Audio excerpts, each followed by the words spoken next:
नमस्कार दोस्तों, आज के एपिसोड में हम एक भावुक और दिल को छू लेने वाली कथा के बारे में बात करेंगे।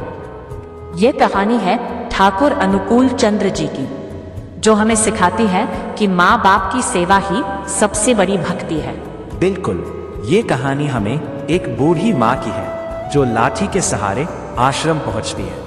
उसकी आंखों में आंसू और हाथों में कांपन होते हैं। ये एक ऐसा पल है जो हमें सोचने पर मजबूर करता है। जब वह माँ ठाकुर जी के चरणों में बैठकर फूट फूट कर रोती है तो हमें उसकी दयनीय स्थिति का एहसास होता है। वह कहती है कि उसका बेटा उसे बोझ समझने लगा है।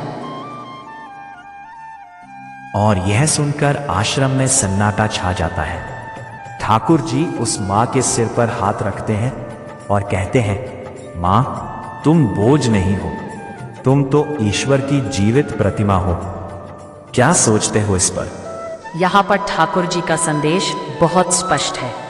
वो उस बेटे को बुलवाते हैं जो अच्छे कपड़े पहनता है और ऊंची नौकरी करता है, लेकिन उसकी आंखों में कठोरता होती है। ठाकुर जी उससे एक सवाल पूछते हैं, जब तुम चल नहीं पाते थे तो किसने तुम्हें बोझ नहीं समझा? ये सवाल बेटे को गहराई से सोचने पर मजबूर कर देता है। बिल्कुल, बेटे का सिर झुक जाता है और वो अपनी माँ के चरणों में गिर पड़ता है।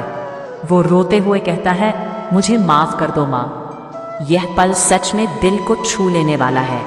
ठाकुर जी फिर कहते हैं, जो माँ बाप का भार नहीं उठा सकता वह जीवन का कोई भार नहीं उठा पाएगा।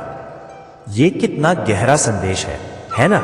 हाँ, और अंत में ठाकुर जी कहते हैं, यही धर्म है, यही साधना है, यही मानवता है।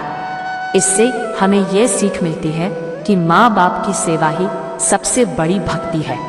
तो दोस्तों, आज के एपिसोड से हमें यह समझ में आता है कि परिवार के प्रति हमारी जिम्मेदारियां कितनी महत्वपूर्ण है। बिल्कुल, हमें अपने माता पिता की महत्ता को समझना चाहिए और उन्हें अपने जीवन का हिस्सा बनाना चाहिए।